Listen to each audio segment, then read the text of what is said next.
राम जय जय राम श्री राम जय राम जय जय राम श्री राम जय राम जय जय राम श्री राम जय राम जय जय सियावर रामचंद्र की जय। आदरणीय श्रोताओं को सप्रेम राम। श्री राम कथा को सभी को सादर स्वागत करता हूँ। आज आपको सुंदरकांड में श्री राम जी का सुंदर प्रयाण परिस्थिति कितना सुंदर है ये आपको बताने जा रहा हूँ।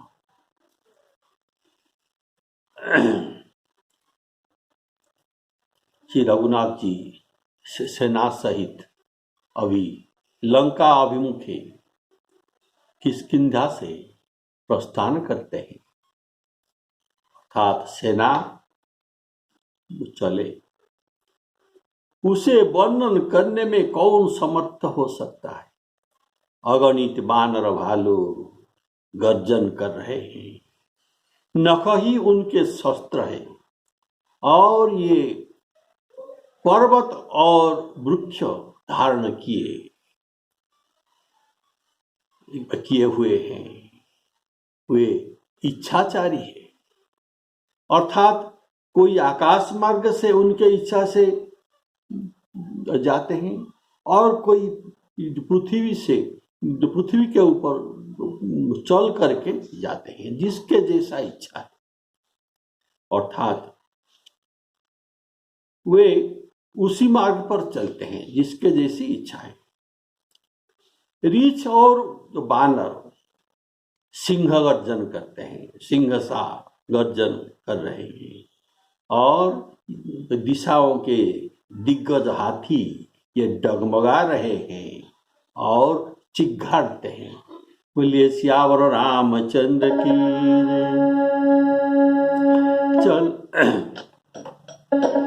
चला कटकु को बरने पारा, गर्जति बानर भालू अपारा। नख आयुध गिरी पादप धारी। पादप जो पाद में जो पीते हैं उनको पादप तो कहा जाता है। पादप अर्थात वृक्ष। चले नख आयुध गिरी पादप धारी, चले गगन मही इच्छाचारी। के हरिनाद अर्थात सिंहनाद, के हरिनाद भालू कपी करही, डगमगाही दिग्गज चिक्करही। राम जी के सेना पृथक पृथक बानर और भालू, ये अपार सेना चले जा रहे हैं। प्रथम श्री राम जी ने प्रस्थान किया। इस तरह हनुमान जी के पीठ पर श्री राम जी बैठे और अंगद जी के पीठ पर लखन जी महाराज बैठे और वे आगे आगे चल रहे हैं और उनके पीछे पीछे अपार तो बानर और भालू ये सेना चल रहे हैं। उसे कौन गिनती कर सकता है, को बढ़ नहीं पा रहा। अर्थात जो गिनना चाहे वह जो मूर्ख की होगा जो गिनने के लिए चाहते हैं। कारण अगणित को कोई गिन नहीं सकता। शंकर भगवान जी ये राम जी के ये सेना के बारे में जो पार्वती जी को जो कहते हैं यही बात, बानर कटक उमा मैं देखा, सो मूर्ख जो करन चलेखा, और नख आयुध गिरी पाद पधारी। इसका भाव है नख उनका शस्त्र है और तो पादप अर्थात वृक्ष इनका अस्त्र है। शत्रु के समीपस्थ होने से ये नख में विदारण कर देते हैं और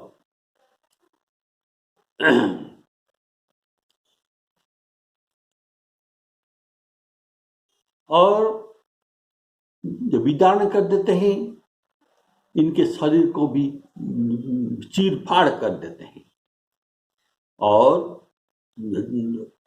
दूरों में स्थित शत्रुओं के ऊपर गिरी माने पहाड़ और वृक्षों को फेंकते हैं, फेंककर उनको प्रहार करते हैं।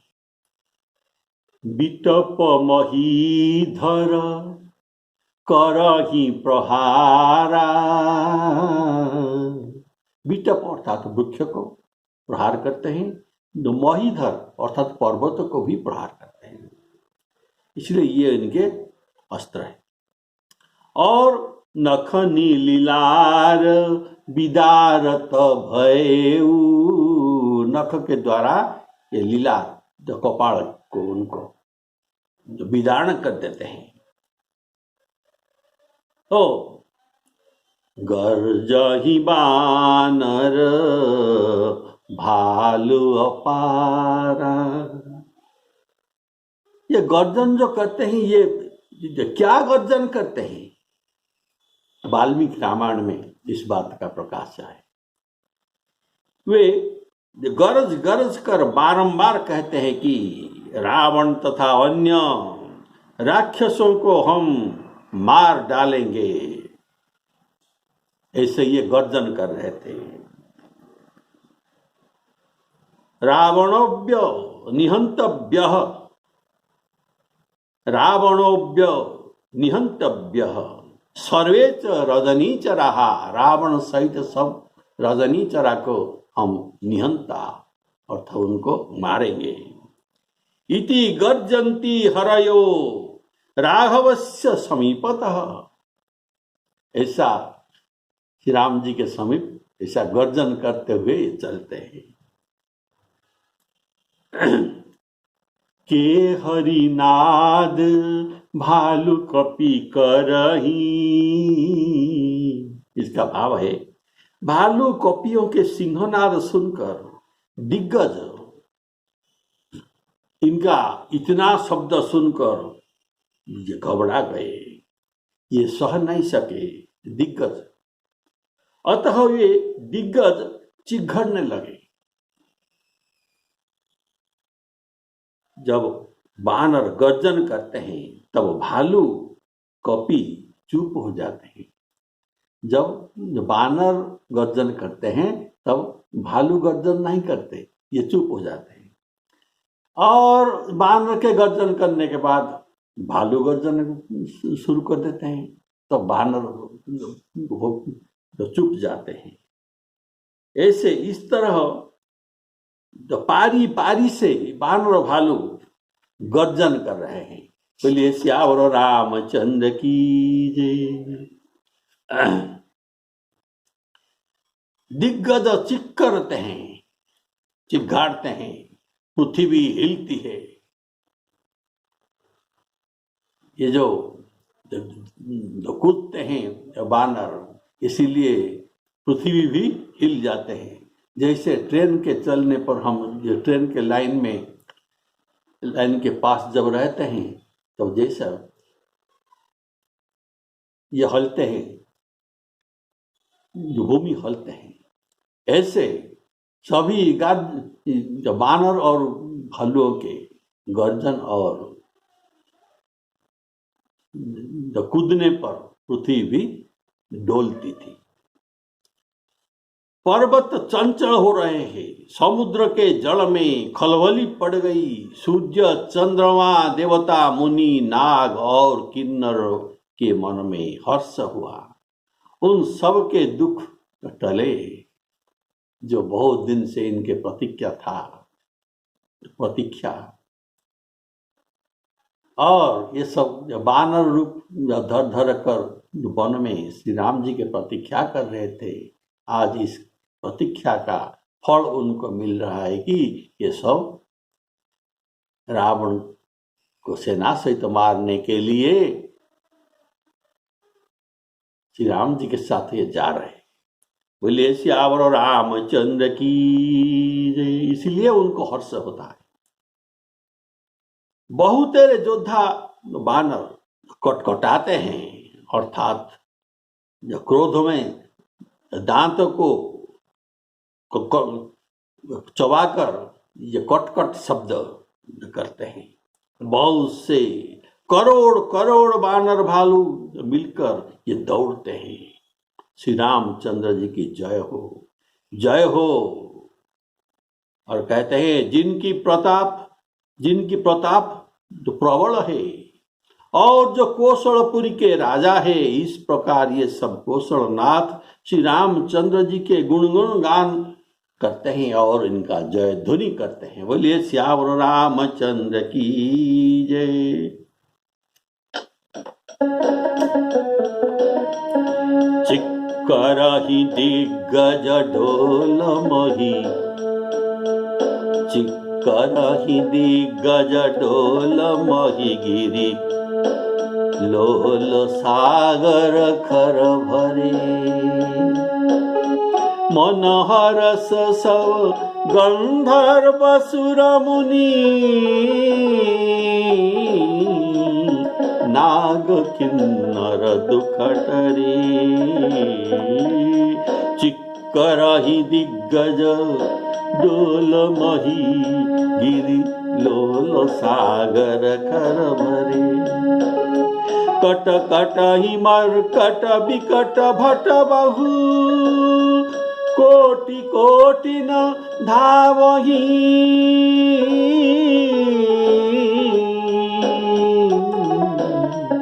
जय राम प्रबल प्रताप कौशल नाथ गुण गण गावही। जय राम प्रबल प्रताप कौशल नाथ गुण गण गावही। परम श्रेष्ठ और बड़े वो शेषनाग जी भी इस भारी बोझ को नहीं सह सके। इनके बोझ को शेषदेव भी ये नहीं सह सके। वे बारंबार मोह को प्राप्त होते हैं और बारंबार कछुए की कठोर पीठ को दांत से पकड़ते हैं। उसकी कैसी शोभा हो रही है। ये बात को एक शोभा देते हैं। तो कैसे शोभा देते हैं? ये एक रूपक है। मानो श्री रघुनाथ जी के सुंदर प्रस्थान यात्रा के मुहूर्त को परम सुहावना जानकर, अत्यंत सुंदर जानकर, उस अविचल और पवित्र यात्रा को, श्री राम जी के अविचल और पवित्र यात्रा को अविचल और पवित्र रीति से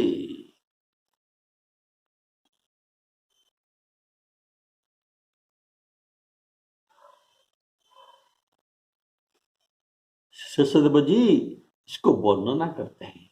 तो कहाँ वर्णना करते हैं? ना कछुए की दो खोपड़ी पर, कछुए की खोपड़ी पर सर्पराज शेष जी ये लिख रहे हैं श्री राम जी का ये पवित्र प्रस्थान।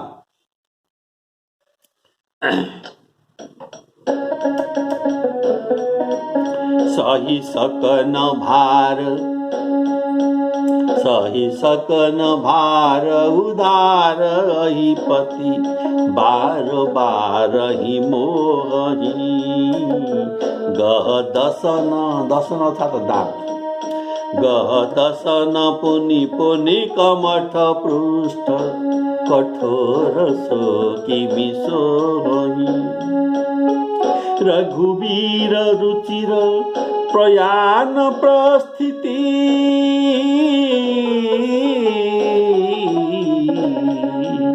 रघुवीर रुचिर प्रयाण प्रस्थिति, जानी परम सुहावनी। जन कमठ खर पर सर्प राजसो, लिखत अविचल पावनी। सही सकन भार उदार अहिपति, अहिपति शेषदेव ये बानर भालुओं के भार नहीं सह सकते थे। इसमें एक प्रश्न होता है कि बानर भालू तो पहले से भी तो पृथ्वी पर रहते थे, तो अब ये कैसे भारी हो गए जो शेषजीवी नहीं सह सके। अब ये कैसे उनको भारी बोझ बन गए जो अहिपति नहीं सही सकते। इसका उत्तर सुनिए। पहले सब एक जगह नहीं थे, इधर उधर थे। गिरी कानन जहां तहां भरी पूरी, गिरी कानन जहां तहां भरी पूरी। रहे निज निज अनिकर चिरूरी, अपने अपने से दल बनाकर विभिन्न जगहों में ये ठहरे थे पृथ्वी पर। अब सब मिलकर जब समिट गए तो एकत्र हो गए, तो वे सब भारी हो गए। ये सब ये पहले कपि थे, अब पक्षयुक्त कपिंद हो गए, सुमेरु के समान बड़ा बड़ा हो गए। अतएव भारी अधिक होना ही चाहिए, इसलिए भारी हो गया। जब बैलेंस नहीं रहा, एक ही जगह इतना भारी, तो राम कृपा बल पाई कपिंदा, भय पक्षजुत मनहु गिरिंदा। मानो ये सब अभी पर्वताकार हो गए, सुमेरु पर्वत जैसे। जब पृथ्वी पर कोटि कोटि धावही, तब बोझ तो भारी हो गया। धावही, इसलिए हिलने लगा भी पृथ्वी।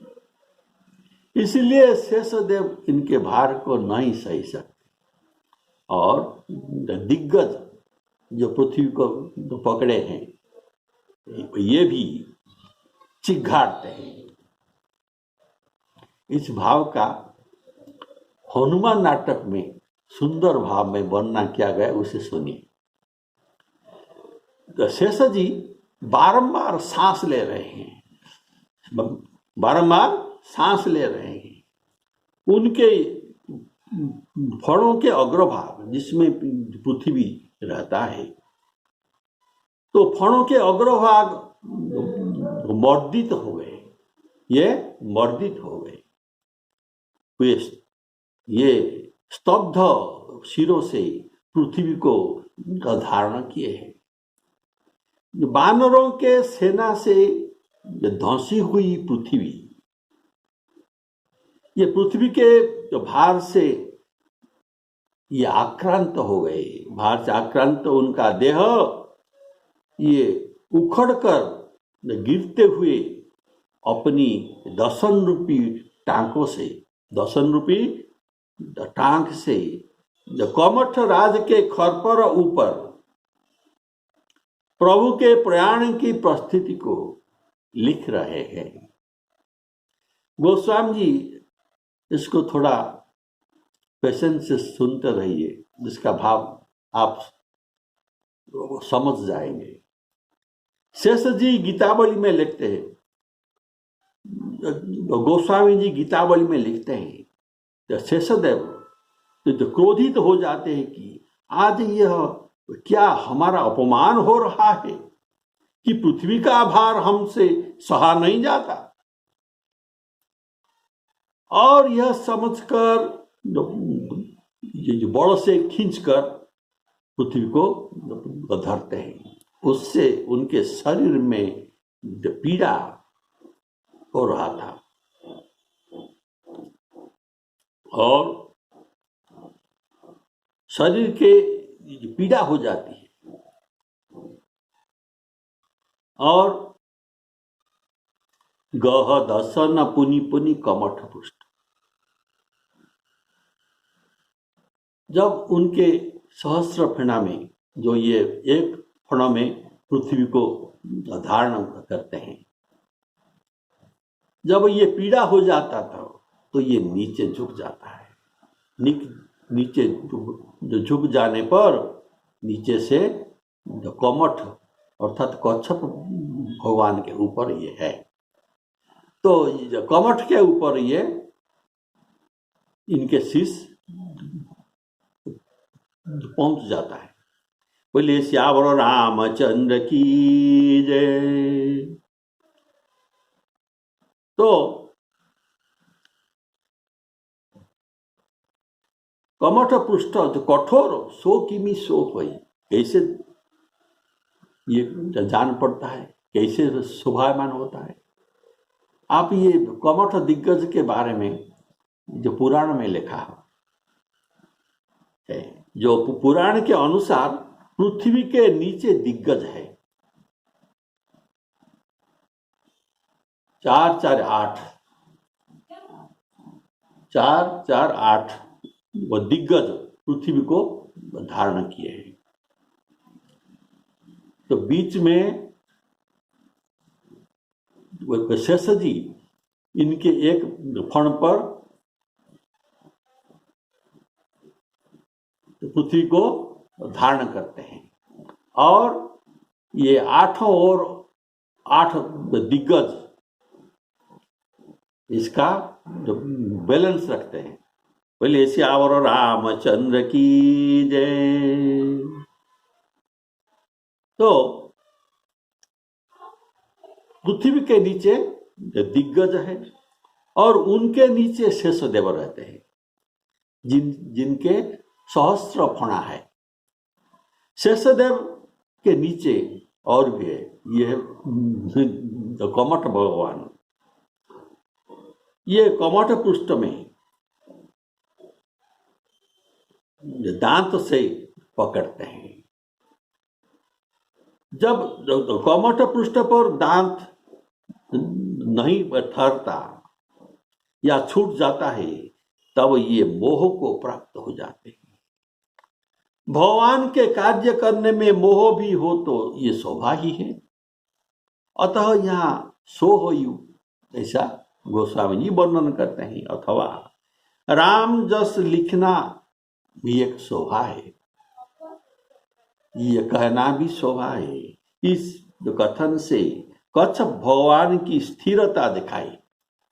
कच्छप भगवान नहीं हिलते हैं, ये हाथी और शेषदेव जी ये हिल जाते हैं। तो कच्छप भगवान की स्थिरता दिखाई गई है और शेष जी भी उनका सहारा लेते हैं।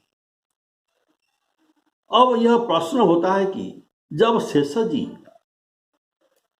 कमठ पृष्ठ को नीचे दांतों से पकड़ने लगते हैं, तब पृथ्वी अपने स्थान पर कैसे स्थिर रहता। समझ गए? शेष जी के जो ये सहस्त्र फण है, तो ये जो फण में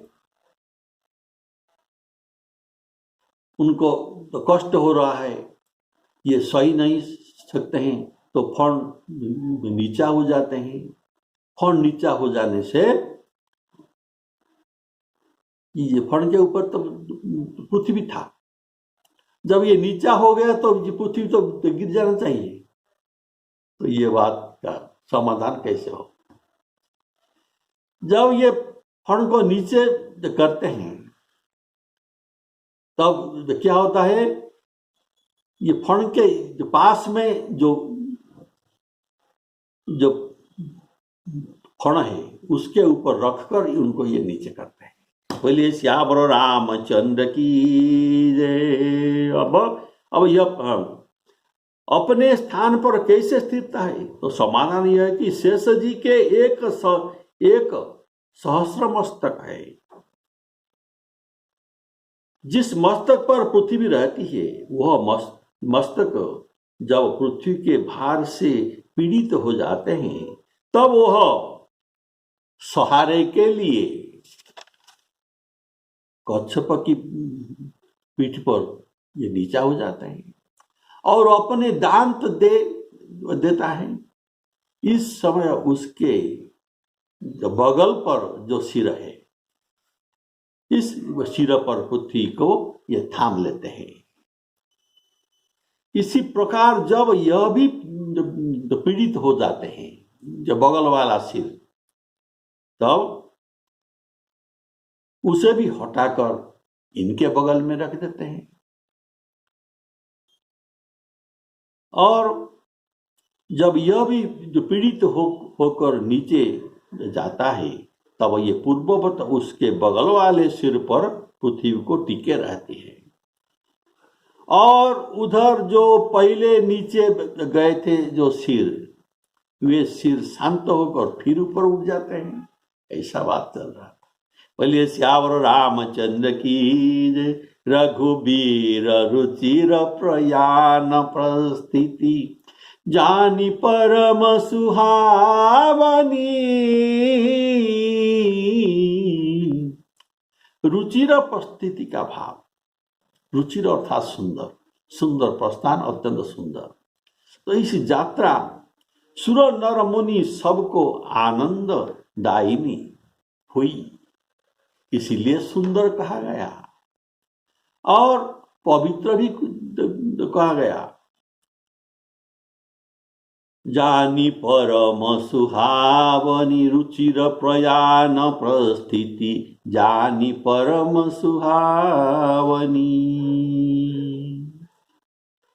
इसको तो पाविनी भी तो कहा गया, अर्थात इसको कहने के भाव इस यात्रा में महान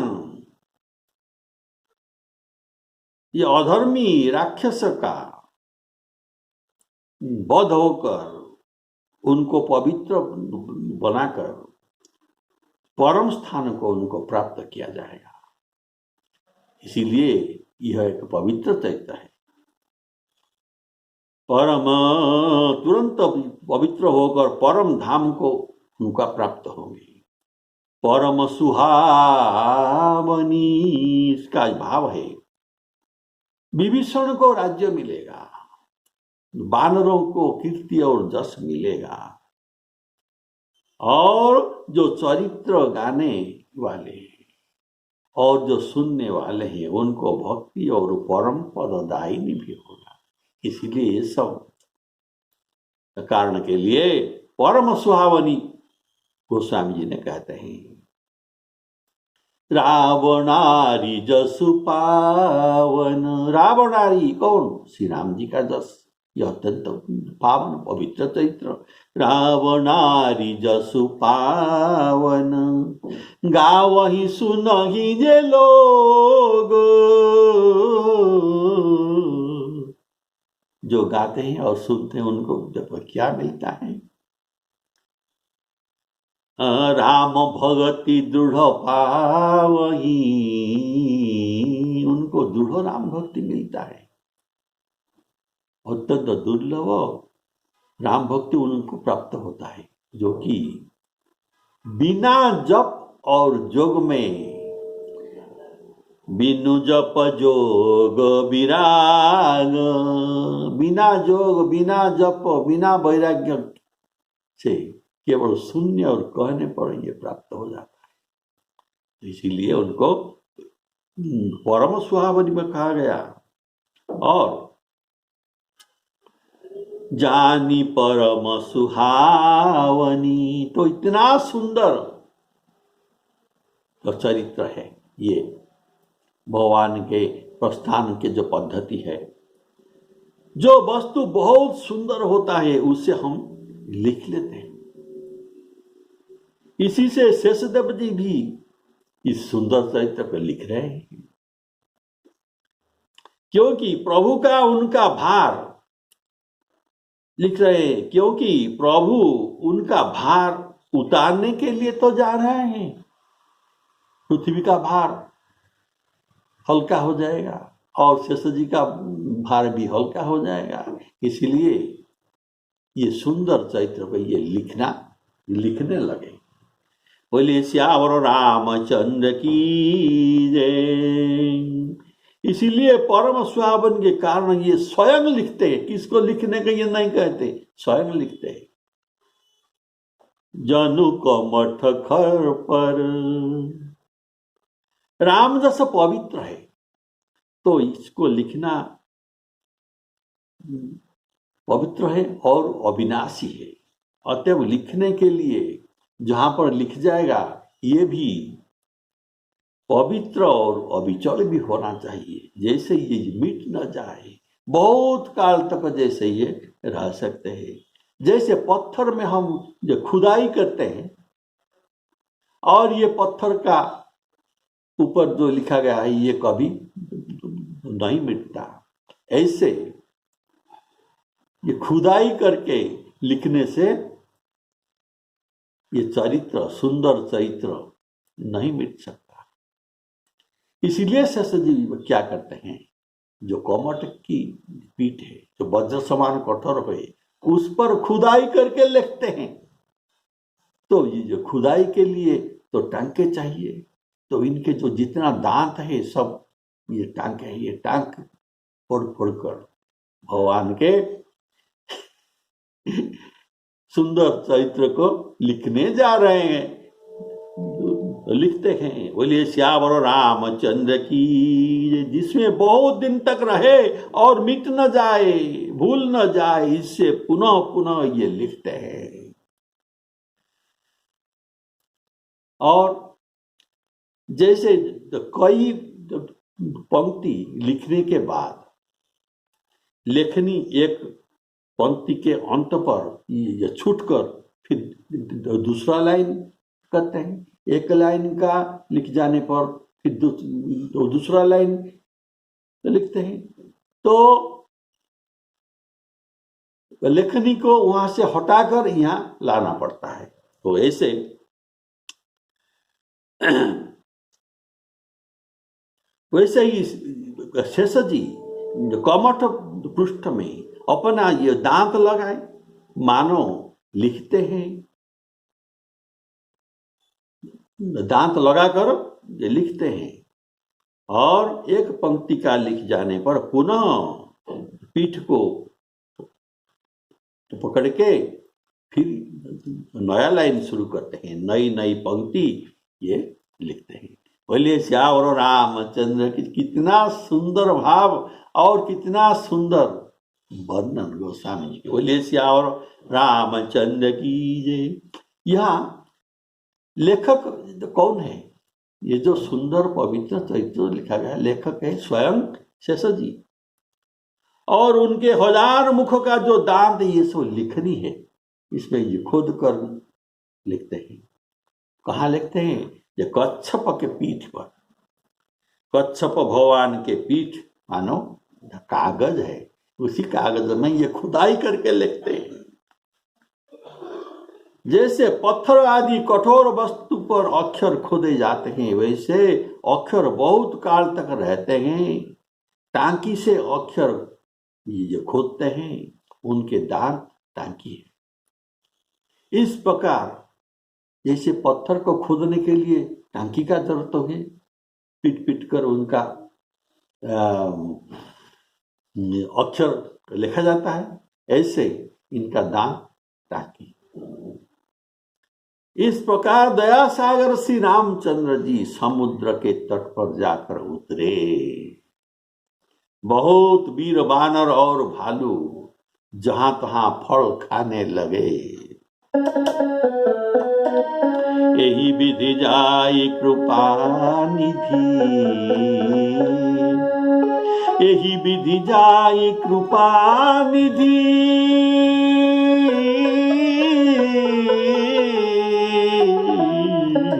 उतरे सागर तीर, उतरे सागर तीर। जहाँ तहाँ लागे खान फल, जहाँ तहाँ लागे खान फल। भालू विपुल कपिवीर। श्री राम जय राम जय जय राम। श्री सीताराम अर्पणमस्तु।